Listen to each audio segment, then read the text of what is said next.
Pasintabi mga kapuso, sanglit sensitibo ang musunod nga balita. Usa ka bag-ong himugso nga baby boy ang napalgang patay ug naglutaw-lutaw sa creek sa barangay Kanituan sa Cagayan de Oro City human nga giingo gilabay sa lugar. Ani report. Wala na'y kinabuhi ug naglutaw na sa tubig sa creek. Ingon ani na lamang naabtan sa mga residente sa Zone 5 Philchay Village Relocation Barangay Kanituan, Cagayan de Oro City ang usa ka gituhuang bagong himugso nga baby boy.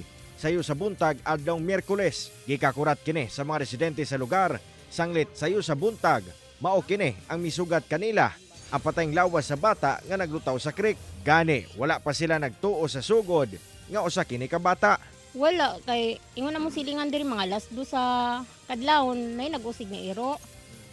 Then mo din to pagkabuntag na dahil namo nabalaan. Mga alas 2 daw or sa alas 3 sa kadlaw nagkuan na akong anak nangihi ba. Bakod siya dayon pagpangini gato siya og kuan.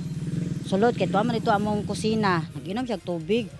Pag inom niya tubig tingala siya na ay bata nga gahilak. So nahadlok siya gibalik siya katulog.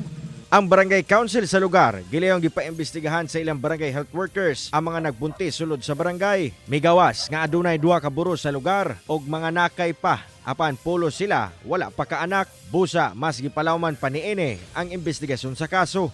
Hinaot unta nga ang kalag sa bata sa anghel nga gakson sa atong Ginoo ug mapasaylo pud unta siguro pud ang inan kung wa ta kabalo unsa gid ang wa ta kasayuran unsa gid ang maong tumong.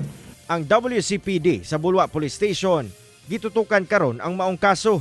Nasuta nga naa daw mga grupo sa Batanon diha aging 13 to 16 years old nga mulaag diha nga area ug sa pakisusi nila ana daw buros po mao to nga ilang gi-monitor karon gi-surveillance kay ang katupong t-shirt daw nga giputos sa bata ana apoy makapinpoint nga naay nagsuot ato. Kasong infanticide o pagpatay sa usa ka bagong himugsong bata ang posibleng atubangon sa inahan og mga kaubanan ni ene kung naaman nga mihimo sa maong krimen. Busa, nanawagan ang PNP sa mga individual nga adunay impormasyon sa hitabo nga makig-alayon sa ilang buhatan.